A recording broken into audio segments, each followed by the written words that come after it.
Hey boys and girls, today what I'm going to do is I'm going to show you how to do the front fork for your frame. So in order to be able to create this, you need a blank part and your frame. Okay, so your frame may look a little bit different than this, but what I'm looking for is a couple things.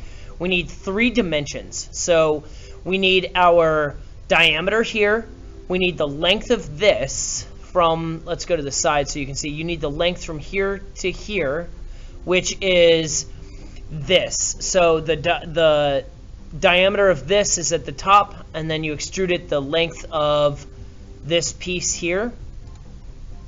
So then the other distance is between here and the center hole here. And in order to find that, you have to come back to this sketch for this piece, so you know the different distance between here and the center spot there. So for me, these numbers are 12, 24, and I'll do this for you. I'm going to go up to Tools, Measure, and this is going to be 2.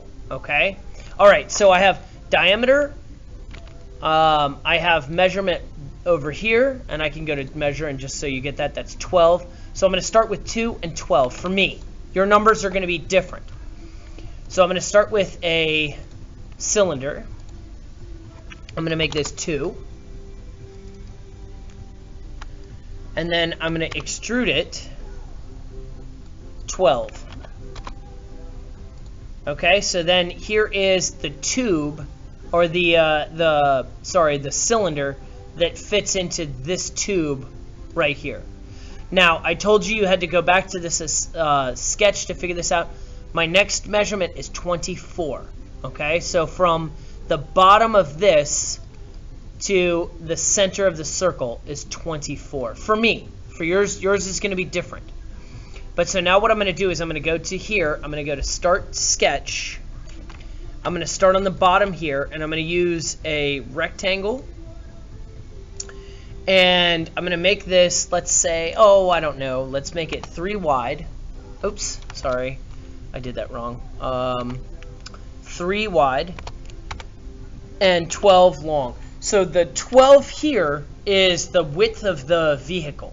So your wheel fits into it. So this is the width of the actual vehicle. This number doesn't really matter. But then I'm going to go to Extrude. I'm going to extrude this and this, so it's one solid piece. And then I'm going to choose this as 1. So this is the first part of my fork. And then what I'm going to do now is I'm going to go and create a rectangle here and a rectangle here. And then I'm going to make this distance from here to here 1. And I'm going to make this distance here 1. Okay? Now, this is the tricky part. So I told you my magic number was 24. So that's from the top edge here to the center of the axis for your axle. So what I'm going to do is I'm actually going to extrude these a little bit more than 24. I'm going to do it like, let's say, 25. So actually that's the distance from the top now is 26. So what that does for me now is on this side over here, I'm going to create a sketch. And down near the bottom, I don't have to get it perfect right now, but down near the bottom, I'm going to make my axle, and my axle is 1 inch. So then I'm going to measure from the top edge here to the center there, and this gives me, I'm going to make this 24. And you see how it doesn't come all the way to the bottom? When I extrude it, I'm going to cut it, and I'm going to go all the way through the object. So that gives me this fork here.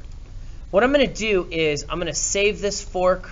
I have just a temporary file or a folder, and I actually already have a fork here, but I'm going to call this fork 2. And then I'm going to save this in the same spot so I can. Give me a second. Let me put this to my temporary thing, and I'll call this I-beam frame. Okay. And then the reason I want to do that is I want you to see how this goes together.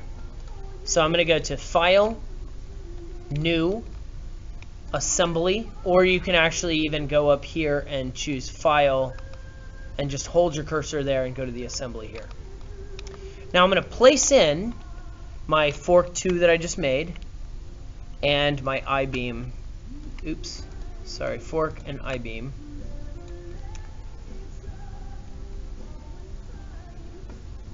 And there we go. Okay, so this is going to go inside that.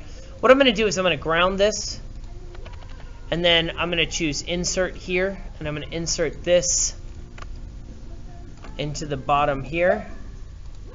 And I just want you to see how this works here. Okay, so that spins just like that.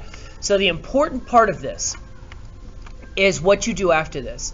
And you can go back, and I'll show you, this is actually really cool. I'm going to go here.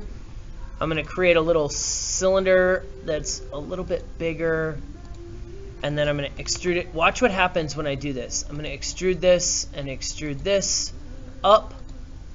And so I've got this piece that goes up for the, I'm going to put my handlebars up here. But watch this. I'm going to hit save.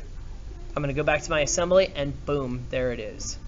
So once you have it together, you can go back and make changes to it, and then you can take your picture of this and turn it in. Okay? I hope that helps.